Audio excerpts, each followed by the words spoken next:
Waalaikumsalam warahmatullahi wabarakatuh. Sampurasun, Sampurasun. Rempes.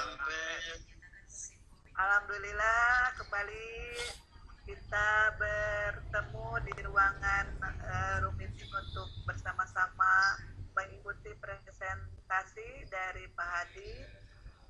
Pada kesempatan ini di sini sudah hadir ada 9 yang hadir, pas di sidang yang hadir 9, mudah-mudahan nanti akan ada lagi yang datang, kita masih bisa menunggunya.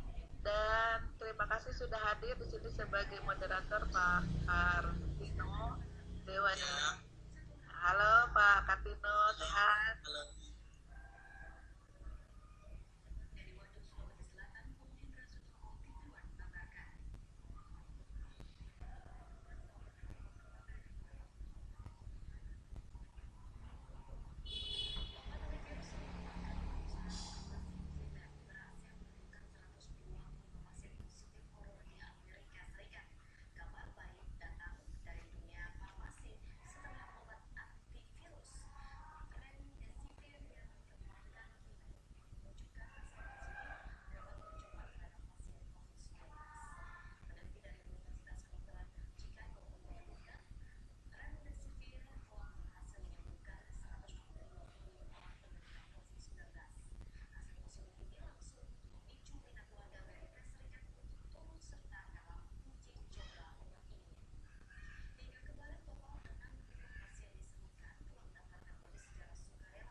Kepada moderator untuk membantu acaranya. Pak Kartono, halo, sudah siap Pak Kartono?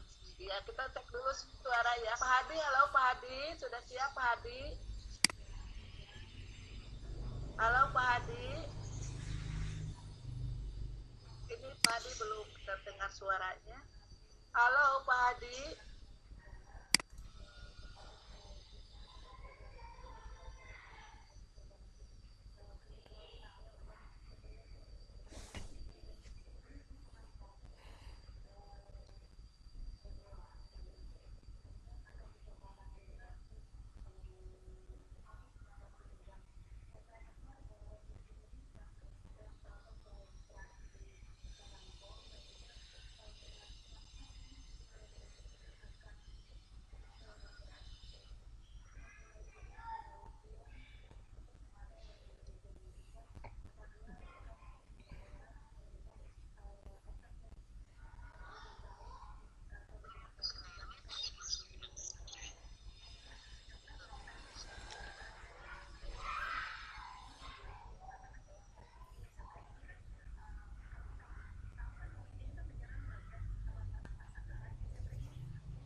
Ya, terima kasih Bu Ati sebagai host di sini. Ini adalah sesi kedua kita di hari ini, uji coba, tapi luar biasa, keren-keren semuanya. Dan terutama tadi Bu Ati, luar biasa, selamat ya Bu. Kemudian untuk yang kedua ini kita akan paparan tentang pembelajaran HOTS. Nah, ini nggak panas-panas sih sebenarnya, tapi HOTS di sini adalah higher order thinking skills yang lagi ngetren, dan memang dalam pembelajaran abad 21 kita sebagai guru di kelas menerapkan pembelajaran yang berstandar HOTS. Nah, akan disampaikan oleh Bapak Dr. Andes Adi Pramono MPD. Beliau adalah pengawas Dinas Pendidikan Provinsi Jawa Barat. Sejelas mengenai beliau seperti itu, dan kepada Pak Adi Pramono, waktu dan tempat kami persilakan. Terima kasih.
Itu adalah suatu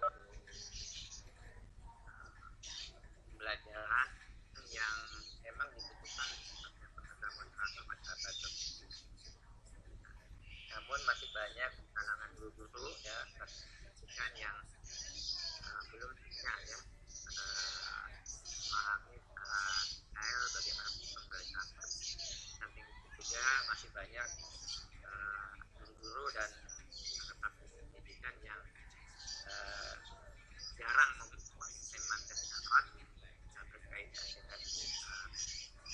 berkaitan dengan kondisi situasi kelas di sekolah dan sebagainya.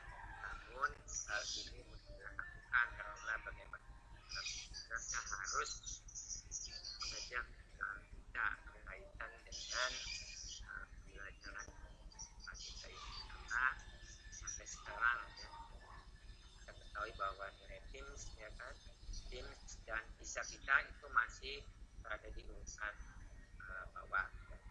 Salah satunya itu adalah karena kita tidak terbiasa menggunakan pembelajaran HOTS dan terbiasa untuk mengevaluasi siswa dengan evaluasi atau pada soal-soal. Kesempatan ini dalam mengarahkan dan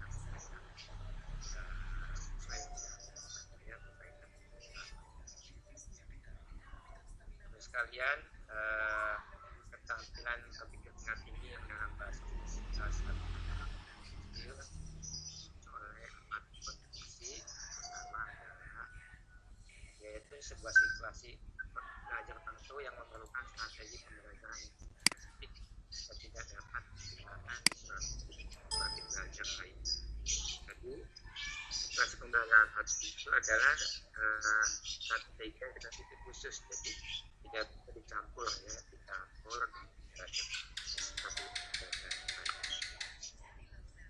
Kemudian yang kedua adalah kecerdasan yang tidak lagi dipandang sebagai kemampuan yang tidak dapat dibak, melainkan kesatuan pengetahuan yang dipengaruhi oleh berbagai faktor yang terdiri dari lingkungan belajar, strategi, dan kesadaran dalam belajar. Jadi sementara ini kan bisa beranggapan bahwa kecerdasan itu adalah suatu kemampuan yang tidak bisa diubah, tapi ternyata kecerdasan itu adalah kesatuan pengetahuan yang dipengaruhi oleh berbagai faktor, jadi bisa diubah, yaitu lingkungan belajarnya, strategi, dan kesadaran dalam belajar.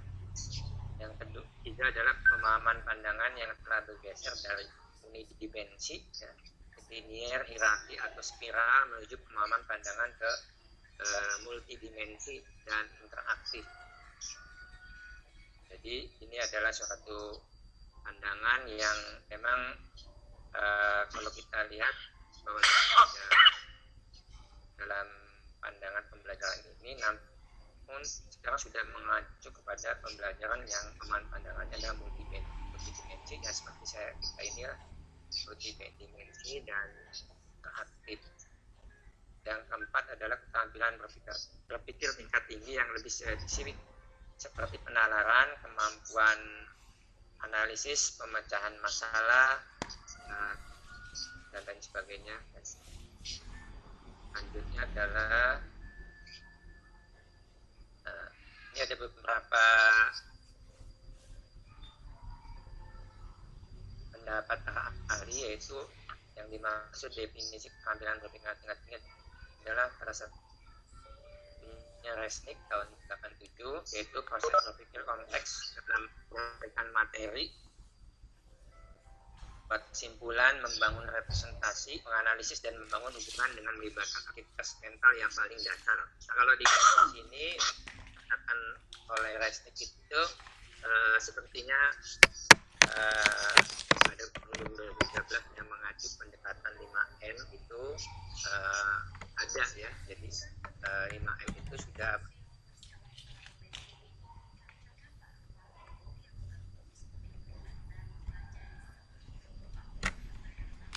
kemudian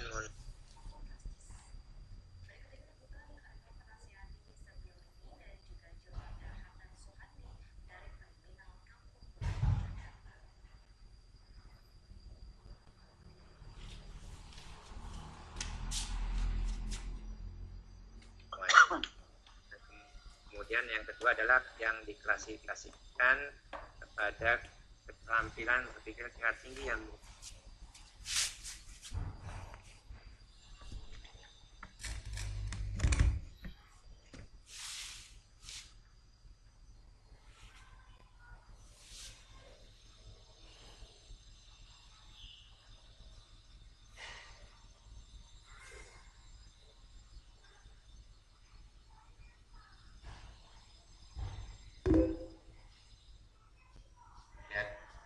mengevaluasi dan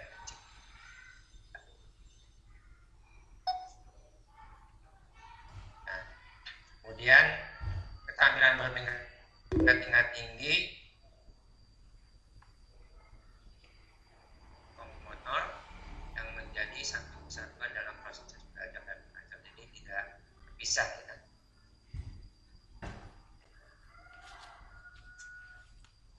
Nah, kemudian kita lihat di sini proses tabel proses kognitif dan definisi. Kalau Lodge itu law of thinking skill itu C1, C2, C3. Nah ini kalau kita lihat di sini itu sudah apa namanya, definisi taksonomi belum yang terbaru. Terus ya yang terakhir kan biasa, kalau belum yang dulu itu adalah ingat, memahami, menerapkan, menganalisis, menilai, kombinasi. Yang terbaru itu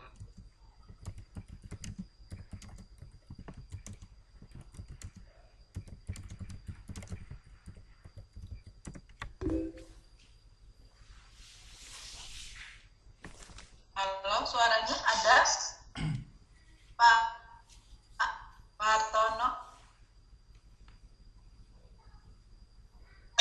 bergerak. Slide-nya nggak bergerak, Ibu. Oh iya.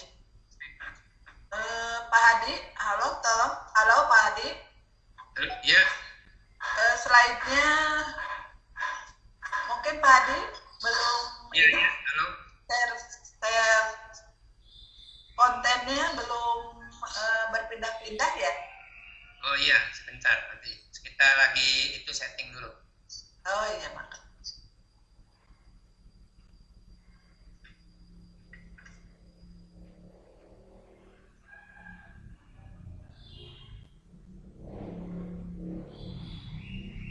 Nah, itu ada.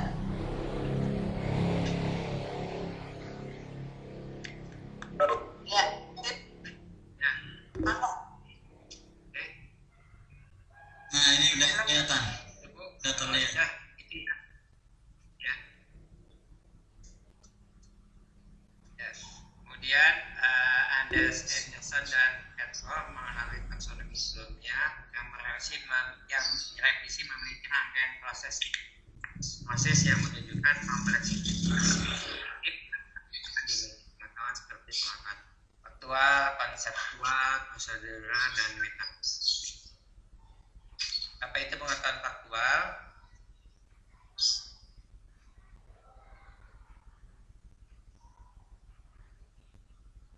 Pengetahuan faktual adalah berisi elemen-elemen dasar yang harus diketahui para peserta didik jika mereka akan dikenalkan dengan suatu disiplin atau untuk memecahkan masalah apapun di dalam.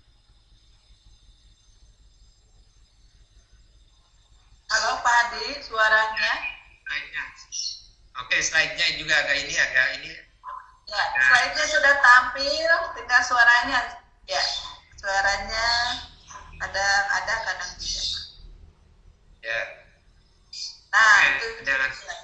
ya, itu jelas suaranya. Pengetahuan faktual. Kemudian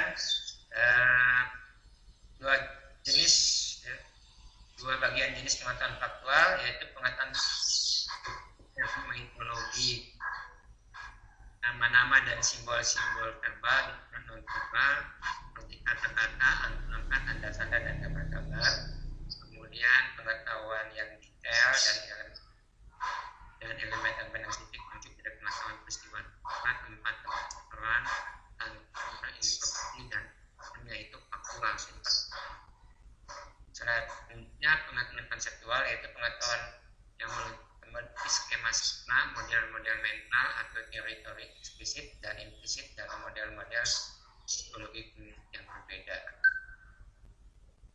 Nah, pengetahuan konseptual meliputi 3 jenis, yaitu pengetahuan klasifikasi dan kategori meliputi kategori kelas, bagian, dan penggunaan spesifik yang digunakan dan pembahasan yang berbeda. Kemudian prinsip dan generalisasi cenderung mendominasi suatu disiplin dan digunakan untuk mempelajari pengguna atau masalah-masalah dalam disiplin. Kemudian kan pengetahuan teori, model, dan struktur meliputi pengetahuan mengenai prinsip-prinsip dan generalisasi bersama dengan hubungan-hubungan di antara mereka yang menyajikan pandangan sistematis, jelas, dan bulat mengenai suatu fenomena masalah atau pembahasan yang kompleks. Selanjutnya pengetahuan prosedural, yaitu pengetahuan mengenal bagaimana melakukan sesuatu. Hal ini dapat bergeser dari melengkapi latihan-latihan yang rutin hingga memecahkan masalah-masalah baru. Pengetahuan prosedural sering mengambil bentuk dari suatu rangkaian kata yang rutin. Hal ini meliputi pengetahuan keahlian-keahlian, algoritma-algoritma, teknik-teknik, dan metode-metode secara kolektif yang disebut sebagai prosedur-prosedur. Nah, sedangkan pengetahuan kognitif adalah pengetahuan mengenai kesadaran secara umum, sama halnya dengan kewaspadaan dan pengetahuan tentang kesadaran pribadi seseorang. Penekanannya kepada peserta didik untuk lebih sadar dan bertanggung jawab untuk mengetahui pemikiran mereka sendiri. Kembangan para peserta didik akan menjadi lebih sadar dengan pemikiran mereka sendiri, sama halnya dengan lebih banyak mereka mengetahui kesadaran secara umum, dan ketika mereka bertindak dalam kewaspadaan ini, mereka akan cenderung belajar lebih baik. untuk melihat kombinasi dan dimensi pengetahuan dan proses berpikir dapat menggunakan matriks seperti yang terlihat di bawah ini. Nah, kita lihat di sini kan kita sudah tadi itu ada dimensi pengetahuan, faktual, konseptual, prosedural, dan metabolik. Kita pilih atas sumbu G, sedangkan sumbu X-nya itu adalah mengingat, memahami, menerapkan, menganalisis, melakukan evaluasi dan mencipta. Nah, area approach itu adalah pada ini, ya, tuh, itu digambar ya, yang merah. Kemudian area host itu adalah yang warna kuning. Bisa lihat. Nah, ini seperti apa nanti kita lihat. Nah, selanjutnya kita lihat ini kata kerja operasional ya. Untuk mengisi yang daftar tadi itu ada banyak sekali ya. Untuk mengingat itu ada mengutip, menyebutkan, menganalisis dan sebagainya. Untuk kemudian memahami itu ada memperkirakan, menjelaskan dalam mengisar kata kerja operasionalnya banyak tuh, menjelaskan, kemudian menganalisis, ada mengaudit, mengatur dan sebagainya kata kerja operasionalnya, mengevaluasi ada beberapa kata kerja operasional itu prediksi dan sebagainya, kemudian mencipta itu ada kata kerja operasionalnya banyak di bawah, Bapak bisa lihat ya, kata sebentar.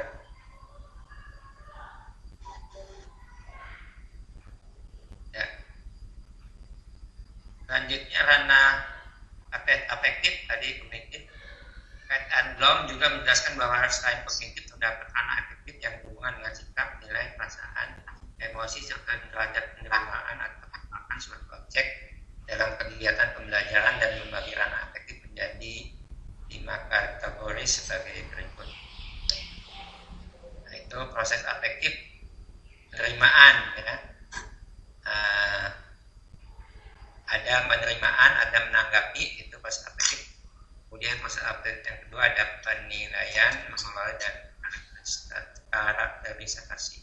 Yang penerimaan definisinya semacam kepekaan dalam menerima rangsangan atau simulasi dari luar yang datang pada diri peserta didik. Yang kedua menanggapi suatu sikap yang menunjukkan adanya partisipasi aktif untuk mengikutsertakan dirinya dalam fenomena tertentu dan membuat reaksi terhadapnya dengan salah satu cara. Kemudian penilaian memberikan nilai, penghargaan dan kepercayaan terhadap suatu gejala atau stimulus tertentu. Lalu ya, mengelola. Halo, iya terus Pak. Ya, kedengaran ya. Kedengaran suaranya ya, terus masih semangat Pak, terus semangat Pak. Mengelola itu ada konseptualisasi nilai-nilai menjadi sistem nilai serta memanfaatkan prioritas nilai yang telah dimiliki. Kemudian karakterisasi definisinya itu keterpaduan semua sistem nilai yang telah dimiliki seorang dan mempengaruhi pola kepribadian. Selanjutnya ini ada kata kerja operasional untuk ranah afektif, yaitu menerima, salah mengikuti, menganut, mematuhi, meminati. Respon itu kata kerja operasionalnya menyenangi, mengkompromikan, menyambut, mendukung, melaporkan, memilih, memilah, menolak, menampilkan, menyetujui, mengatakan, kemudian menghargai kerja operasionalnya, mengasumsikan, meyakini, meyakinkan, memperjelas, menekankan, memperkasai, bimbang, mengorganisasikan. Kerja operasionalnya mengubah, menata, membangun, memadukan, mengolah, membentuk, asosiasi. Karakteristik menurut nilai, membiasakan, mengubah perilaku, berakhlak mulia, melayani, mempengaruhi, mengaktualisasi, membuktikan dan memecahkan. Nah, kemudian yang terakhir yaitu proses psikomotor. Itu ada P1 imitasi. Definisinya adalah imitasi berarti meniru tindakan seseorang. Kemudian P2 manipulasi. Manipulasi berarti melakukan keterampilan atau menghasilkan produk dengan mengikuti petunjuk umum, bukan mendasarkan observasi. Dan pada kategori ini peserta didik dikandung melalui instruksi untuk melakukan keterampilan tertentu. Kalau di SMP itu banyak yang memanipulasi, ya kan, produk-produk yang ada. Kemudian proses presisi berarti secara independensi melakukan keterampilan atau menghasilkan produk dengan akurasi, proporsi, dan ketepatan. Dalam bahasa dari kategori ini dinyatakan sebagai tingkat akhir.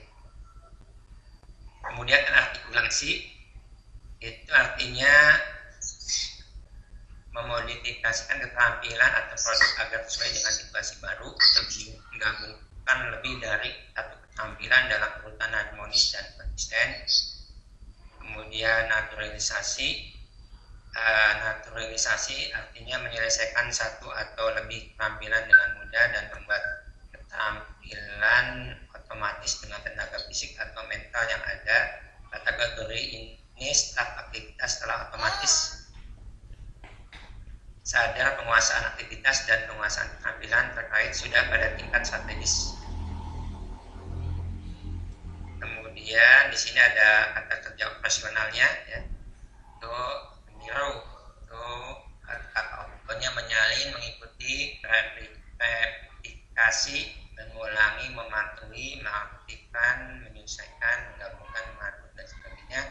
Manipulasi, kembali membuat, kemudian membangun, melakukan, melaksanakan, menerapkan, mengoreksi, mendemonstrasikan, merancang, melatih, memperbaiki. Revisi yaitu menunjukkan, melengkapi, menyempurnakan, mengkalibrasi, mendalikan, mengalihkan, benar, campur, memproduksi. Ini bisa ada satu. Kemudian artikulasi, membangun, mengatasi, menggabungkan, koordinasi, integrasikan, menuliskan, dan sebagainya. Selanjutnya naturalisasi, desain, menentukan, mengolah.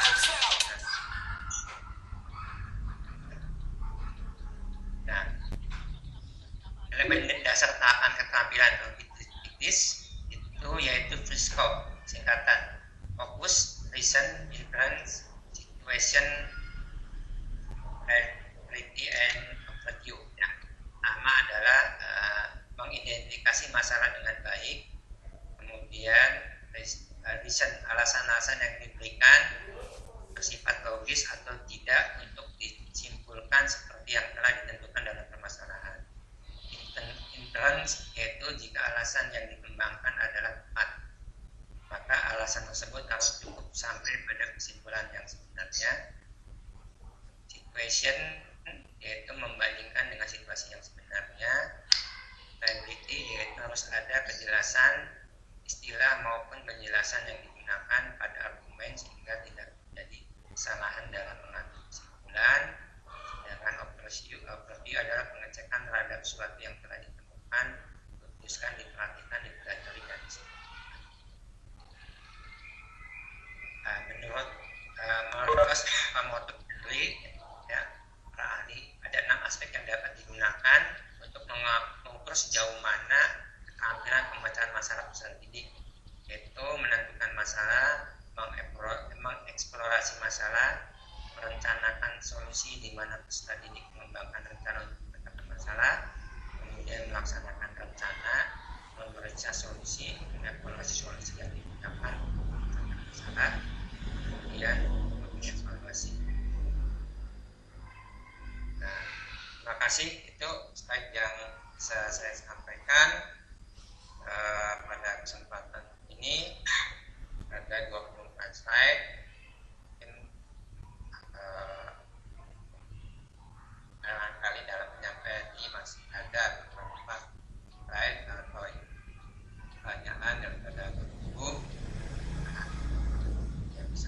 intinya kalau sampai saya belum bisa menjawab, jadi pada intinya adalah bahwasanya pembelajaran itu harus kita pahami secara detail ya. Kalau bisa diimplementasikan dengan luas, memang pada saat ini saya menyampaikan secara umum ya, detail slide ya, langsung membimbing atau melaksanakan dalam proses pembelajaran dan detail. Namun dalam hal ini barangkali Bapak Ibu bisa melihat gambaran ya, gambaran besar ya kan, adanya ya, sehingga diharapkan Bapak Ibu dan para guru dan praktisi kita melakukan pembelajaran HOTS masing-masing. Saja barangkali yang dapat saya sampaikan. Kembali ke moderator, mangga Pak Kartino. Terima kasih. Terima kasih Pak Hadi, luar biasa penjelasannya tadi tentang HOTS ya, pembelajaran berbasis HOTS ini luar biasa, higher order thinking skills. Tadi udah ada yang mau bertanya nih dari Pak Lukmanul Hakim ya, tadi Pak Lukman ya. Baiklah, kami akan memberikan kesempatan kepada para peserta untuk bisa bertanya, memberikan saran atau ide seperti apa tentang belajar HOTS ini. Kami persilakan waktu dan tempat.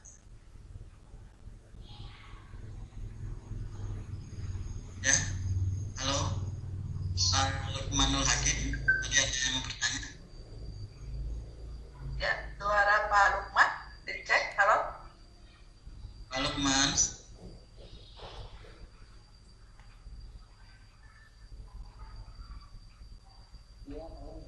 Tadi speaker saya masih terkunci ternyata. Oh ya. Baik, assalamualaikum warahmatullahi wabarakatuh, Bapak Ibu hebat. Waalaikumsalam warahmatullahi wabarakatuh. Materi yang sangat luar biasa tadi untuk lebih menambah hasanah keilmuan saya dan bisa melengkapi hasanah keilmuan dari peserta Vikon siang hari ini. Ada beberapa hal yang ingin perlu saya tanyakan kepada pemateri sembari meminta pandangan serta pendapatnya juga. Karena banyak ditemui fakta di lapangan bahwasanya pembelajaran HOTS itu adalah pembelajaran yang sukar oleh guru dilakukan, Ibu Bapak. Karena terkesan ribet, rumit, kan ya, harus membuat kriteria soal dari taksonomi belum C1 sampai C0, harus berpikir kritis dan lain sebagainya. Dan siswa juga kadang banyak kendala-kendala Bapak Ibu, mulai yang pertama kekurangan bahan referensi, terus juga sulitnya membuat soal dan sebagainya. Yang perlu saya tanyakan di sini adalah bagaimana atau apa yang harusnya kita lakukan sebagai khususnya guru-guru yang sudah senior, yang dimana keingintahuannya atau ingin mengupdate dirinya itu kurang Bapak. Jadi ya sudah adanya seperti ini saja, tidak berusaha mencoba menggunakan pembelajaran HOTS dan sebagainya dengan high order thinking itu Bapak. Terima kasih. Ya, terima kasih pertanyaannya Pak Lukmanul Hakim. Untuk Pak Hadi, tadi seperti yang Pak Lukman bilang bahwa pembelajaran HOTS ini sukar untuk dilakukan oleh guru-guru, terutama dalam persiapannya dan segalanya, terutama tadi untuk pendapatan taksonomi belumnya, yang kuncian seperti apa, kemudian juga siswa terkesan ini agak susah juga gitu. Nah, ini apa yang harus kita lakukan terhadap guru-guru yang memang ya saya mah begini aja gitu, udah nggak hot-hotan lagi gitu, seperti apa? Itu pertanyaan mungkin dari Pak Lukman ya. Silakan Pak Adi, apa yang harus kita lakukan? Ya, terima kasih Pak Lukman. Masalah yang Pak Lukman hadapi sama aja dengan saya selaku pengawas pembina di sekolah binaan Pak Lukman, jadi nggak ada gitu ya, terutama guru-guru senior ya kan gitu ya, guru senior yang kiranya ya terus 50 tahun menjalankan pembelajaran HOTS ya kan, untuk beradaptasi dengan kemajuan teknologi dalam pembelajaran atau media pembelajaran beginian ya kan agak susah. Ya, saya yang mohon maaf Pak Lukman, saya sudah tadi secara dengan Pak Lukman itu saya dengan Pak itu sudah Pak Lukman orang Cirebon atau Pak Lukman? Halo Pak Lukman orang Cirebon ya? Bang Cirebon SMA Negeri 1 jadi namun Pak. Lukman saya dengan Pak itu sebetulnya sudah oversek Pak Lukman. Overall. Oversek Pak Lukman no oversek. Overseket. Overseket. Ya di atas 50 tahun, apalagi Buati mungkin 2 tahun lagi Buati pensiun ya 2 atau 3, tapi semangatnya itu hebat kan. Nah saya 5 tahun lagi pensiun. Nah yang saya alami selaku pengawas memang seperti itu Pak Lukman ya. Nah tetapi kita tidak putus asa ya memberikan pemahaman pengertian bahwasanya di era abad sekarang ini semua bergerak dengan cepat. Jadi Bapak Ibu terutama yang dulu senior ya Bapak Ibu harus mengikuti sebisanya kalau tegur senior, karena maupun bagaimana ya mau bagaimana lagi ya kan. Nah karena mereka juga kan akan memasuki masa pensiun, jadi sebisanya. Tetapi untuk guru-guru yang masih muda saya stressing Bapak Ibu, kenapa? Karena yang muda itu adalah harapan, karena masa mudanya dia akan lebih lama, tunjangan profesinya, tunjangan sertifikasinya akan didapatkan lebih lama lagi ya kan. Nah, kalau tidak buka itu percuma guru-guru mendapat tunjangan profesi salah satunya adalah pemicu untuk guru itu menjadi profesional. Nah, kalau profesional itu perubahan zaman lah gitu dalam pembelajaran, kemudian media dan sebagainya harus. Dia kalau guru yang muda itu sebagian besar sekolah di bawah pembinaan saya itu kencang ya, larinya kencang itu greget. Jadi nggak ya ada sih 1-2 cuma yang lain itu sebagian besar itu kencang larinya. Jadi mereka memang maju begitu seperti itu ya, terpacu gitu. Apalagi disampaikan itu kan kondisi kita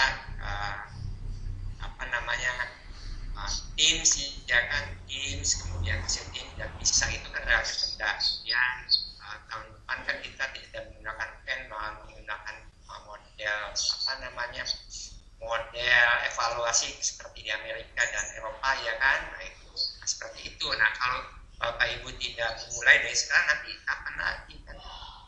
Apakah kita masih tetap di bawah seperti itu? Nah, jadi itu kealupannya. Jadi seperti itu adanya kondisi di lapangan. Jadi untuk yang tua kita guru yang senior ya saya agak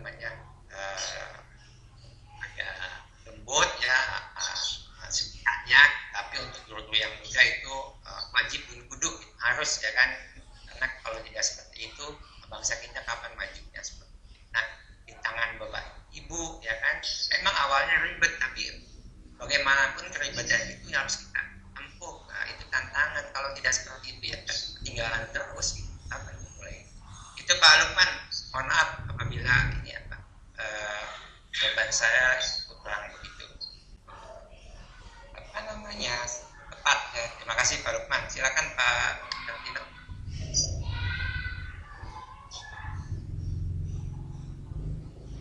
Pakar, tidak ada suaranya Pakar. Halo? Halo. Ya ada suara. Ya. Sekarang ada ya. Ya, oke, terima kasih. Tadi Pak Hadi sudah menjelaskan terutama yang guru-guru senior ini ya. Kita ketahui untuk udah malas lah bergerak cepat, tapi alhamdulillah tempatnya Pak Hadi katanya bergeraknya kencang luar biasa. Semoga bisa dilakukan oleh guru-guru lainnya, bahwa kita nggak mungkin bisa tidak mengikuti zaman gitu. Dan ini Pak Lukman, jadi mungkin tadi Pak Hadi sudah bilang harus mengikuti sebisanya saja, sebisa semampu, untuk khusus guru-guru yang senior. Untuk yang masih muda semangat, karena pembelajar HOTS ini memang manfaatnya luar biasa sekali dalam pembelajaran. Gimana Pak Lukman? saya. Terima kasih atas jawabannya dari pemateri. Mudah-mudahan yang generasi muda bisa menjadi suri tauladan dari yang para senior dan bisa memperjuangkan serta bisa lebih baik lagi ke depannya. Amin. Amin, amin, Terima amin. kasih Pak Lukman. Ke host, Bu. Ya, ini Pak moderator, ada yang di chat saya baca ada yang bertanya melalui chat dari Pak Ilyas atau Pak Ilyas kayaknya ya.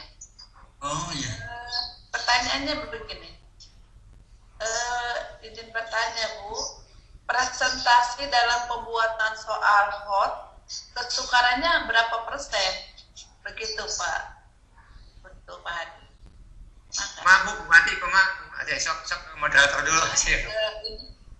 Ini Gimana, Pak, Bu? pertanyaannya dari Pak Ilyas kalau tidak salah ya. Hmm. Presentasi dalam pembuatan soal hot kesukarannya berapa persen? Gitu kan dari Pak Oke. Ilyas.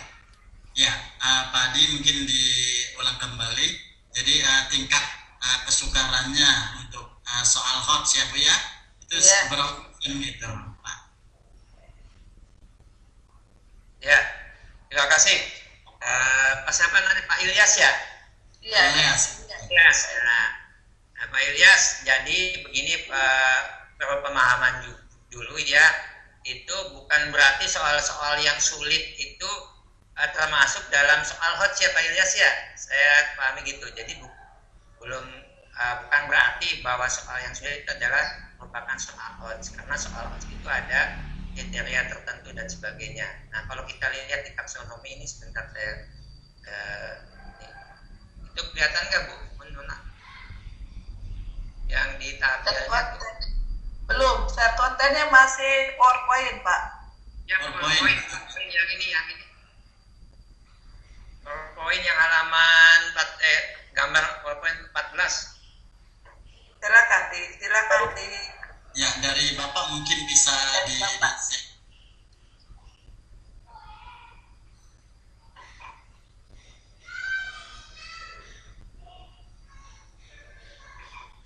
Bentar ya, ini lagi emang baru pertama kali jadi seperti ini ya.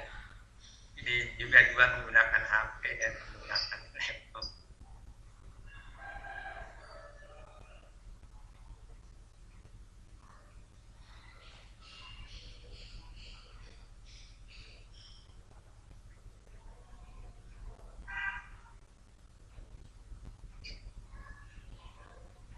ya, penanyanya bersemangat. Responnya bagus sekali Pak moderator. Ya, luar biasa ini Bu. Ada pertanyaan yang luar biasa. Penasaran ya seperti apa pembelajaran hot ini. Iya. Ya itu ya. Jadi untuk soal-soal coach itu pembelajarannya seperti ini, ada matrik ya. Nah itu ada matrik di sini ya. Area coach itu adalah di sini ya, di menganalisis, kemudian mengevaluasi dan mencipta. Nah itu kan C4, C5, C6, sedangkan KKO kata kerja operasionalnya itu kan ada yang nanti saya lihat. Nah mereka itu ditarik atas itu dalam dimensi kognitifnya, terus pengetahuan itu harus ke konseptual ya, dari konseptual naik ke prosedural dan metakognitif. Itu soal-soal hot di sini yang ada yang hotnya ya itu. Jadi kalau masih C1, C2, C3 kemudian konsepnya itu faktual, konseptual, prosedural atau metakognitif, itu masih dalam area apa namanya lots ya. Nah ini. Nah, sedangkan KKO-nya benar. Kata kerja operasionalnya. Nah itu bisa kita lihat di sini. Ya, itu menganalisis apa aja di situ ya. Lihatkan KKO-nya, kemudian mengevaluasi seperti apa saja, kemudian mencipta seperti apa saja ini KKO-nya. Nah, di depan saya sudah mengatakan bahwa soal sulit itu belum termasuk HOTS, karena HOTS itu adalah mengacu berbagai macam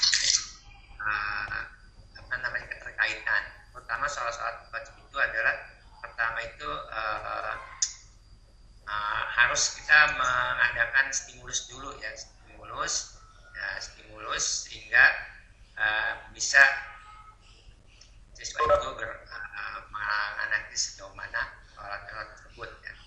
Nah, seperti itu untuk secara garis besarnya ya. Sedangkan untuk secara mata pelajarannya itu apa namanya bergantung pada disiplin ilmu masing-masing seperti itu. Sementara jawabannya seperti itu Pak Ilyas.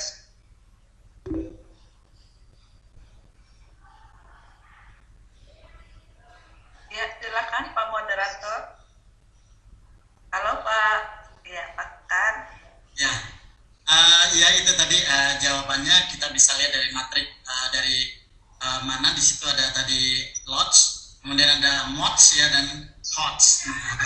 Jadi lot, lower order thinking, middle, kemudian hots. Jadi bisa dilihat di situ bagaimana tingkatan daripada area hots itu ada menganalisis, mengevaluasi dan mencipta. Jadi di situ ada area hots. Walaupun tadi Bapak bilang tingkat kesukaran seperti Pak Hadi bilang bukan disalah artikan bahwa hots itu soal harus susah, tetapi soal hots adalah soal di mana siswa bisa menganalisa, bisa mengevaluasi dan bisa mencipta. Ada kata-kata operasionalnya seperti ya Pak Hadi ya. Itu tadi simpulan dari jawaban dari Pak Hadi. Kepada Pak siapa tadi Ilyas ya? Pak Ilyas, iya Pak Ilyas. Ilyas mudah-mudahan bisa memberikan penjelasan atau terjawab pertanyaan dari Bapak.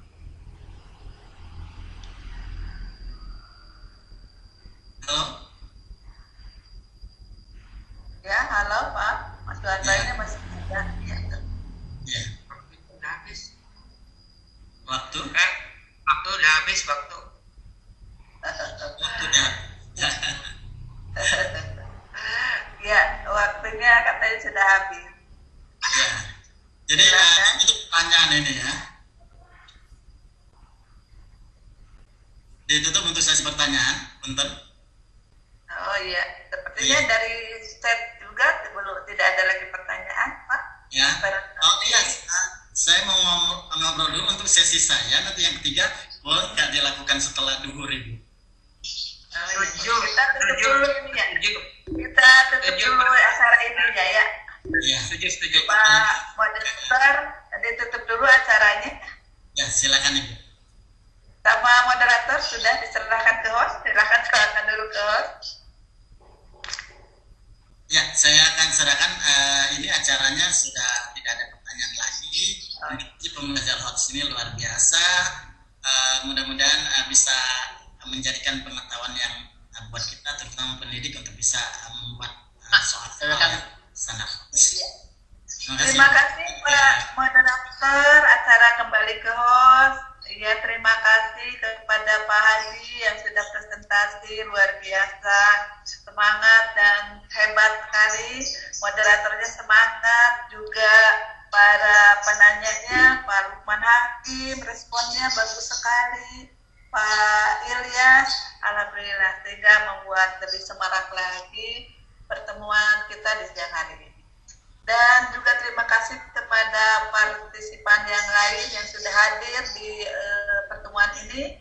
Mudah-mudahan pertemuan ini membawa berkah untuk kita semua, untuk tetap selalu semangat di dalam kita mengisi pembelajaran dengan mewujudkan pembelajaran yang lebih baik lagi untuk generasi muda, generasi kita yang akan datang. Sehingga ke depan betul-betul kita akan mencapai pada titik generasi emas dengan pembelajaran kodnya.